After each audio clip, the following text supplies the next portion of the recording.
జైల్లో పెడతాము, సాక్ష్యాధారాలను విచారిస్తాయి, కోర్టులు పోలీస్ స్టేషన్లు దర్యాప్తు ప్రభుత్వం జైల్లో పెడతాయి. కృష్ణాంజనేయులు గారు బహుశా పవన్ కళ్యాణ్ గారు షోల్డర్ మీద పెట్టి జగన్ గారిని కాల్చాలనుకుంటున్నారు. ముఖ్యమంత్రి చంద్రబాబు గారిని మర్చిపోతున్నారు ఎందుకో పాపం ఆయన. కృష్ణాంజనేయులు గారు పవన్ కళ్యాణ్ అయినా అమిత్ షా అయినా కానీ ఏం చేయలేదు సార్. చట్టం తరపున తను చేసుకోబోతుంది. వేణు గారు మీరు చెప్పేది ఏమన్నా నెక్స్ట్ కృష్ణాంజనేయులు గారి దగ్గరికి వెళ్దాం. ఆ దర్యాప్తులో ఏదైతే తప్పని చెప్తే జైల్లో పెడతారు. రైట్ రైట్ రైట్ కృష్ణాంజనేయులు గారు కంక్లూడ్ చేయండి సార్. వేణుగోపాల్ గారి ప్రభుత్వం అంటే ప్రజలు ఎన్నుకున్నటువంటి ప్రజాప్రతినిధులు, అదే విధంగా కార్యనిర్వాహక వ్యవస్థ, అదే విధంగా జ్యుడిషియరీ, ఈ వ్యవస్థలకు సంబంధించిన వ్యవహారంలో వేణు గారికి ఉన్న నాలెడ్జ్ నాకు తెలియదు.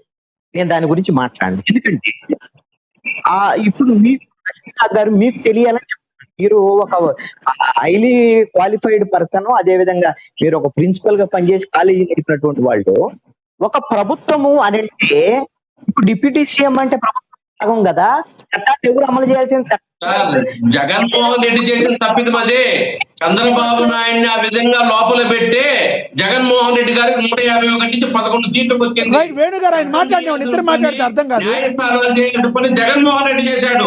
వేణు గారు ఇద్దరు మాట్లాడితే అర్థం కాదు. ఆయన మాట్లాడి ఎంక్వైరీ చేసి చంద్రబాబు నాయుడు యాక్షన్ తీసుకోవాలి. రైట్ రైట్ జగన్మోహన్ రెడ్డి తీసుకున్న దాని వల్లే Jaganmohan right right right Anjaneyulu గారు వేణు గారు ఇద్దరు మాట్లాడితే అర్థం కాదు. ఆయన చెప్పనివ్వండి ప్లీజ్. కృష్ణాంజలి గారు కంటిన్యూ చేయండి ప్లీజ్. ఇప్పుడు చట్టం అమలు చేయాల్సిన కోర్టులు కేసులు పెట్టి మీ కామన్ సెన్స్ అని తెలుసుకుని కేసులు పెట్టేవాడు పోలీసులు, వాళ్ళని ఆదేశించి ప్రభుత్వం, మీరు ప్రభుత్వంలో ఉన్నారు, ప్రభుత్వంలో ఉన్నాడు. ఇదంతే తప్ప లక్ష్మీనాథ్ గారు తెలియనితనం వల్ల ఎదుటోళ్ళ మీద ఏది పెడితే మాట్లాడితే చూసే పాఠకులు తెలివి తక్కువోళ్ళు కాదు. పవన్ కళ్యాణ్ మీద భుజాలు పెట్టి తుపాకి కాల్చేది నాకు అర్థం కాదు.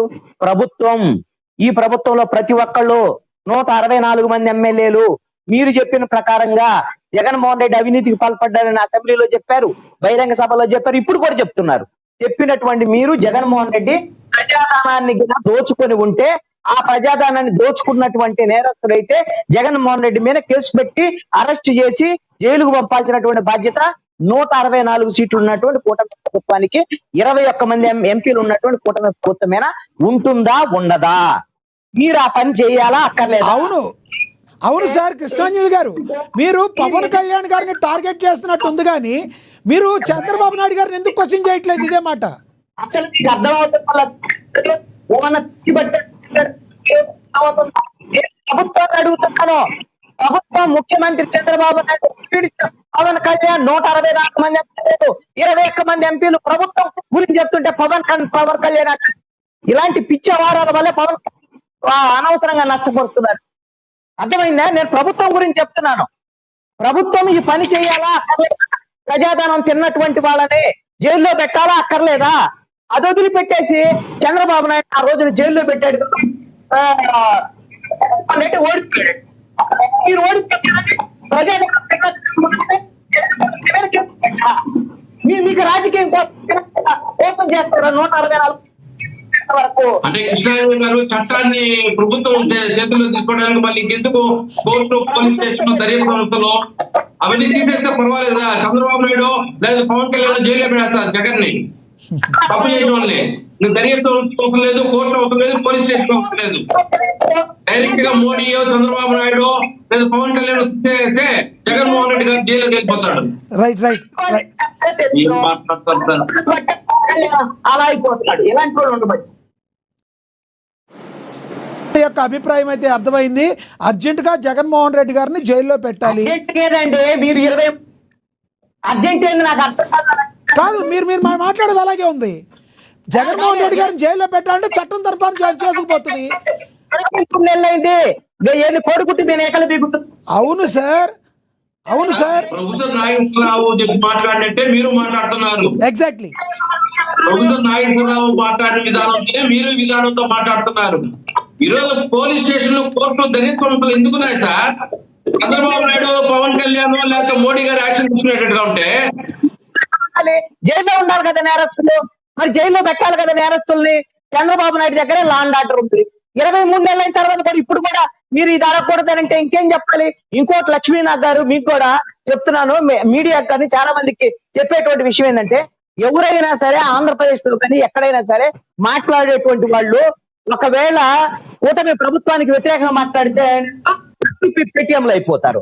అదే విధంగా వైసీపీ వ్యతిరేకంగా మాట్లాడితేనేమో వీళ్ళు తెలుగుదేశం అని జనసేన పేటీఎంలు అయిపోతారు. ఇక స్వతంత్రమైనటువంటి ఆలోచనలు ఉండే వాళ్ళు ఉండకూడదా?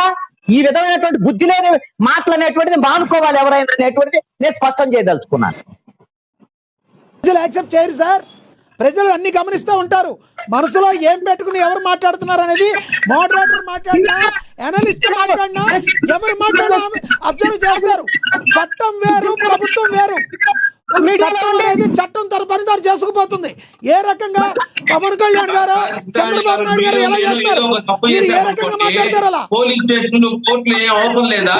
ప్రభుత్వం అంటే వాళ్ళు యాక్షన్ తీసుకునే వచ్చా? ఏం మాట్లాడుతున్నారు సార్ మీరు? మళ్ళీ బుద్ధి లేదు, గిద్ది లేదు అని మాట్లాడుతున్నారు. బుద్ధి ఎవరికి ఉందో లేదో ప్రజలు చూస్తారు. విశ్లేషణ చేయండి సార్. ప్రభుత్వాలు యాక్షన్ తీసుకునేస్తే మళ్ళీ ఇంకెవరు బయట తిరగాల్సిన అవసరం లేదు. అది వైఎస్ఆర్సీపీ పార్టీ అయినా లేకపోతే కూటమి ప్రభుత్వం అయినా ఎవరైనా కూడా వాళ్ళ లిమిట్ లో వాళ్ళు ఉండాలి. ఎవరైనా తప్పు చేస్తే దర్యాప్తు కంప్లైంట్ పోతే వాళ్ళు చూసుకుంటారు. ఎవరి చేతుల్లో ఉంటుంది? అమలు చేయాల్సి పోలీసులకు ఆదేశాలు జారీ చేయాల్సిన చెప్పండి వేణుగోపాల్ గారు. పోలీసులకి చంద్రబాబు నాయుడు ఆదేశాలు ఇస్తాడా వీళ్ళు జైల్లో పెట్టామని చెప్పి? కోర్టులు చెప్తాయా? కృష్ణాజీ గారు, చంద్రబాబు నాయుడు చెప్తాడా? కోర్టులు చెప్తాయా జైల్లో పెట్టని వీళ్ళు బెయిల్ ఇద్దని చంద్రబాబు నాయుడు చెప్తారా? మీ జనసేన పార్టీ మీరు ఎలా ఉండదు తగలబెట్టబట్టే ఇప్పుడు జనసేన పార్టీ అలా ఉంది. ఎవరు ఆదేశాలు ఇస్తారు చంద్రబాబు నాయుడు కాకుండా? ఇలాంటి వాళ్ళు ఉండబట్టే ఏం చెప్పినా కరెక్ట్ అనుకుంటే కరెక్ట్ కాదు. విశ్లేషకులు మేము ఏం చెప్పినా కరెక్ట్ అనుకునేస్తే దాన్నే ఆమోదించావాలంటే ప్రభుత్వాలు నిలబడు, వ్యతిరేకత వస్తుంది, ప్రజలు ఎదురు తిరుగుతారు. కరెక్ట్ కాదు. కృష్ణాంజలి గారు మీరు చెప్పదలుచుకుని చివరికి చెప్పండి. ఎస్ ఆగండి వేణుగోపాల్ గారు, ఆయన కృష్ణాంజలి గారు మొత్తం చెప్పండి. కృష్ణాంజలి గారు మీ అభిప్రాయాన్ని చివరిగా చెప్పండి సార్ ప్లీజ్. నా అభిప్రాయం ఒకటేనండి, చెప్పండి. ఇక్కడ ఆంధ్రప్రదేశ్ లో కూటమి ప్రభుత్వము 164 సీట్లు 21 ఎంపీ సీట్లు ఇచ్చినటువంటి ఈ ప్రభుత్వము ప్రజల ధనాన్ని దోచుకున్నటువంటి వాళ్ళను కూడా జైలుకు పంపించేటువంటి బాధ్యత కూడా ప్రభుత్వానిదే.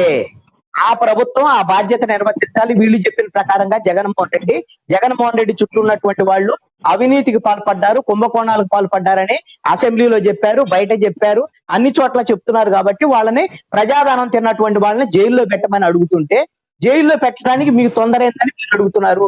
మేము వెళ్ళి అమిత్ షాని అడగలేదని చెప్తున్నారు. ఎందుకు అడగరని నేను అడుగుతున్నాను ఆంధ్రప్రదేశ్ ప్రజల తరఫున. అంతే తప్ప వీళ్ళు ఆ పార్టీకి వ్యతిరేకంగా మాట్లాడితే వీళ్ళు పేటీఎంలని, ఈ పార్టీకి వ్యతిరేకంగా మాట్లాడితే పేటీఎం తప్పు చేస్తే తప్పు సార్. అట్లాంటి మాటలు మేము ఎప్పుడు మాట్లాడడం, ఎవరు పేటీఎం మాటలు మేము మాట్లాడడం. ఎస్ నాగేశ్వర్ గారు, ఎస్ కృష్ణాంజలి గారు, మీరు చెప్పిన మాట అర్థమైంది, మీరు చెప్పిన అభిప్రాయం అర్థమైంది. ఎస్ విజయశేఖర్ రెడ్డి గారు, కృష్ణాంజలి గారు చెప్పినట్టుగా ఎందుకు ఇప్పటి వరకు 2.5 సంవత్సరాలైనా ఎవరిని అరెస్టు చేయలేకపోతున్నారు? జగన్మోహన్ రెడ్డి గారి దాకా కాదు, మీరు ఎన్నో అభియోగాలు చేశారు, ఇంతవరకు ఎవరి మీద సరిగ్గా యాక్షన్ తీసుకోలేదని కృష్ణాంజలి గారు అంటున్నారు. రోజా గారి మీద అభిప్రాయం మీరు చెప్పారు, ఇంతవరకు అరెస్ట్ చేయలేకపోయారు. ఇక్కడేమో చట్టం పని దాన్ని చేసుకుపోతుంది, ఎవిడెన్స్ కావాలంటారు. జగన్మోహన్ రెడ్డి గారు అది కావద్దా? మరి మీరే చెప్పాలి. ఎందుకు మాట్లాడితే చంద్రబాబు నాయుడు గారు వెళ్తున్నారు, ఎందుకు అరెస్ట్ చేయలేకపోతున్నారు? నా ప్రశ్నలు కావు, కృష్ణాంజలి గారు అడుగుతారు. చంద్రబాబు నాయుడు గారు ఎందుకు అరెస్ట్ చేయలేకపోతున్నారు?